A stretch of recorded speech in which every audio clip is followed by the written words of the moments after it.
बिस्मिल्लाहिर्रहमानिर्रहीम। अस्सलातु वस्सलामु अलैका या रसूलल्लाह व अला आलिका व सहाबिका या हबीबल्लाह। हज़रत मोहतरम, तकरीबन 1 साल का अरसा बीत गया कोरोना को आए हुए, और हुकूमतें सिर्फ़ इस बात पर ज़ोर लगाई जा रही हैं और हम सब को खौफ में मुब्तला कर रही हैं। और खौफ में मुब्तला करने की जो बुनियादी जो सबब, कभी मसाजिद को बंद कर देते हैं, कभी स्कूल और कॉलेजेस यूनिवर्सिटियों को बंद कर देते हैं, कभी लॉकडाउन की तरफ चले जाते हैं, कारोबार बंद कर देते हैं। तो ये क्या है? क्या यही हमारे पास हल है? हम इस्लाम की तरफ क्यों नहीं देख रहे कि इस्लाम जो हमारा ओढ़ना और बिछोना होना चाहिए, कुरान की तरफ क्यों नहीं आते कि ये हमें कोरोना से बचने का क्या इलाज बता रहा है, हमें क्या कह रहा है? याद रखिएगा कि अगर किसी कुएं में कुत्ता गिर जाए तो अक्लमंदी ये नहीं है कि कुआं बंद कर दो, अक्लमंदी ये है कि उस कुत्ते को बाहर निकालो। और जितना शरीयत ने ये कहा है कि पानी बाहर निकालो ताकि वो कुआं जो है दूसरे लोगों के लिए शफाफ पानी का ज़रिया बन सके। और आज हमने वही काम किया हुआ है कि असल चीज़ हमारे अंदर मौजूद है, उसको बाहर नहीं निकाल रहे कि किस वजह से ये फैल रहा है, किस वजह से ये बीमारी आई है, किस वजह से हम इससे बच सकते हैं, कौन सा अमल है इस्लाम ने जो बताया है जिसको करने के बाद हम इससे निजात हासिल कर सकते हैं। मैं आपके जहनों में सिर्फ ये 2 बीमारियों का बता दूं कि एक कोरोना है, एक ताउन है। एक वक्त था ताउन भी आई थी और ताउन से 100% मरने का इम्कान है, लेकिन आज हमारे डॉक्टर कहते हैं कि कोरोना से सिर्फ 2% इम्कानात हैं मरने के, ज़िंदगी का ख़ात्मे के। और आज हम उसी 2% में इतने खौफ में मुब्तला कर दिया गया है कि हर शख्स एक दूसरे से मिलने से कतराता है, और मुकम्मल तौर पर हुकूमतें अपना ये खौफ में मुब्तला करने वाला काम किए बैठी हैं। हज़रत मोहतरम, पहले दौर के हवाले से जब वबाएँ आती थी तो क्या करते थे? क्या मसाजिद को, इदारों को बंद कर देते थे? नहीं, इस तरीके से नहीं है, बल्कि वो ज़्यादा से ज़्यादा ज़िक्र अज़कार की तरफ आते थे। आज हमें भी इसी चीज़ की ज़रूरत है कि हम इन्हीं पर अमल करें। एक गैर अंग्रेज़ी के अखबार में एक कॉलम नवीस ने लिखा था कि मुसलमानों को कोरोना के चांस इंतहाई कम हैं। और चीन के वज़ीर आज़म, चीन के एक वज़ीर ने तो ये भी कह दिया था कि हमने इस्लामी तरीके से अपने मुल्क में कोरोना से निजात हासिल की है। अब वो कहते हैं कि हमने इस्लामी तरीक़ों से निजात हासिल की है, और इधर हम हैं कि सिर्फ एक ही बात पर ज़ोर लगाए जा रहे हैं कि मास्क पहने, इदारे बंद कर दें। तो ये इसका हल नहीं है। भाई, कोरोना किस वजह से फैल रहा है? कोरोना की वजूहात क्या हैं? कोरोना की जो वजूहात हैं, एक ही वजह है कि हराम खाना। आज हमारे हुक्मरान, आज हमारी मीडिया, आज लोग ये क्यों नहीं बताते कि भाई आपको कोरोना से खौफ खाने की ज़रूरत नहीं है, आप ये बताओ क्या आपने हराम खाना छोड़ दिया? जब आप हराम खाना छोड़ देंगे तो फिर आपको घबराने की ज़रूरत नहीं है। इस पर कोई नहीं ज़ोर दे रहा, और हर कोई ज़ोर दे रहा है कि इदारों को बंद करने पर ज़ोर दे रहा है, मसाजिद को बंद करने पर ज़ोर दे रहा है, या फिर बाज़ारों को बंद करने पर ज़ोर दे रहा है। अरे इन चीज़ों को बंद ना करो, बल्कि आप उसके असल जो चीज़ें जिसकी वजह से वो फैल रहा है उसको ख़त्म कर दो।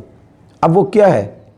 मैं फिर एक मिसाल देता हूँ, मुझे जहन में आ गई कि आप ज़रा देखें कि अगर घर में आग लग जाए ना, तो हम शायद दरवाजे अपने अपने बंद ना करें, बल्कि उस आग को बुझें। अब कोरोना फैल रहा है हराम खाने से। अब कौन सा हराम खाने से? आप ख़ुद देखें, अपनी रोज़ी को हर बंदा देखे कि मेरी रोज़ी हलाल की है या नहीं है। मेरे आका सल्लल्लाहु अलैहि वसल्लम ने इरशाद फरमाया, हाथ से कमाने वाला, हलाल रोज़ी कमाने वाला अल्लाह का दोस्त है, अल-कासिब हबीबुल्लाह। अगर आप ज़ख़ीरा अंदोज़ी कर रहे हो, फिर आपको घबराने की ज़रूरत है। अगर आप रिश्वत ले रहे हो, घबराने की ज़रूरत है। आप मिलावट कर रहे हो, घबराने की ज़रूरत है। अगर आप नाजायज़ मुनाफा ले रहे हो, घबराने की ज़रूरत है। आप बेटियों का हक खा रहे हो, फिर घबराने की ज़रूरत है। अगर आप नाजायज़ कब्ज़ा माफिया बने हुए हो और लोगों की ज़मीनों पर, जायदादों पर कब्ज़ा कर रहे हो, پھر آپ کو گھبرانے کی ضرورت ہے۔ اگر آپ حرام کاری کے کاموں میں لگے ہوئے ہو، شراب پی رہے ہو، زنا کر رہے ہو، پھر آپ کو گھبرانے کی ضرورت ہے کہ کرونا کسی وقت بھی آپ کو لگ سکتا ہے۔ لیکن اگر آپ حرام کاموں سے بچ رہے ہو، اور حکومتوں کو چاہیے، ہمارے اداروں کو چاہیے کہ ہمیں اس بات کو پروموٹ کیا جائے کہ لوگوں حرام کاری چھوڑ دو، حرام کام چھوڑ دو، حلال اور طیب اور پاکیزہ رزق کھانا شروع کر دو۔ جب حلال طیب پاکیزہ رزق کھاؤ گے تو یقین جانے گا کرونا آپ کے قریب نہیں آئے گا۔ ہاں، جب آپ نے یہ جو میں نے عمل بتائے ہیں، آپ نے اپنی روزی میں بگاڑ پیدا کر لی، حرام کی چیزیں کھانا شروع کر دیں، پھر آپ کے لیے خطرے کی بات ہے۔ پھر اب آتے ہیں اسلامی ایک اور طریقہ بچنے کا، وہ یہ ہے کہ تمام لوگ مسلمان ہمیشہ باوضو رہیں، تمام لوگ باوضو رہیں۔ یاد رکھیے گا، وضو کی حالت میں رہیں گے۔ آج آپ جو ہے سپرے کرتے ہیں ہاتھوں پر، اور آپ دوسروں کو جب بھی جاتے ہیں تو کہتے ہیں سینیٹائز کریں۔ بھئی یہ کیا ہے؟ اس سے بہتر آپ صرف اتنا کہہ دو یار وضو کی حالت میں رہو، وضو کر کے۔ ایک مسلمان دن میں 5 بار وضو کرے۔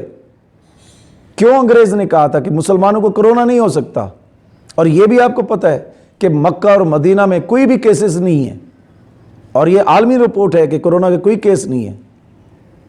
اور پھر دوسری بات یہ ہے کہ جو مسلمان دن میں 5 بار وضو کرے تو ہاتھ کو کتنی بار ایک بار دھوتا ہے؟ ایک وضو میں 3 مرتبہ دھوتا ہے، اور کلی کرتا ہے تو ناک میں پانی ڈالتا ہے، ناک کو صاف کرتا ہے، منہ کو صاف کرتا ہے۔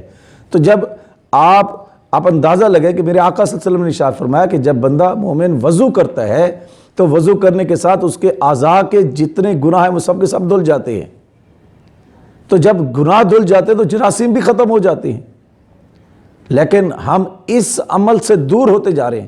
سینیٹائز پر تو عمل کر رہے ہیں، ماسک پر تو عمل کر رہے ہیں، لیکن اسلامی طریقوں پر عمل نہیں کر رہے۔ ہمیں قوم کو بتانا چاہیے، آؤ اللہ کی طرف، آؤ اس کے حضور سر بسجود ہو جاؤ۔ 5 بار جب پوری قوم نماز پڑھے گی، 5 بار ہاتھ دھوئے گی، وضو کرے گی، تو مجھے بتاؤ کرونا کہاں رہے گا؟ کس کو کرونا ہوگا؟ آپ بشرطے کہ حرام کھانا چھوڑ دو، باوضو رہو، اور ایک کسی کو جو ہے جب بھی آپ سلام کریں، ہاتھ ملیں تو لازمی طور پر درود شریف پڑھا کریں۔ ہاتھ ملانے والے دونوں افراد درود شریف پڑھیں۔ میرے آقا صلی اللہ علیہ وسلم نے ارشاد فرمایا جو ایک بار درود پڑھتا ہے اللہ اس پر 10 مرتبہ رحمتوں کا نزول فرماتا ہے۔ تو ذرا سوچیں، ہاتھ ملانے سے 10 بار رحمتوں کا نزول ہو رہا ہو، وہاں بیماری کیسے آئے گی؟ تو ہمیں چاہیے کہ ہم اسلام کے ان باتوں پر، 3 باتیں جو میں نے کی ہیں، ان باتوں پر آپ عمل کر لیں، انشاءاللہ کبھی بھی آپ کو قریب کرونا نہیں آئے گا۔ اگر عمل نہیں کریں گے تو پھر انتظار کریں وقت کا کہ کسی وقت بھی ہم اس وبا کا شکار ہو سکتے ہیں۔ اللہ تبارک تعالیٰ تمام مسلمانوں کو اس سے نجات عطا فرمائے۔ لا الہ الا اللہ محمد رسول اللہ۔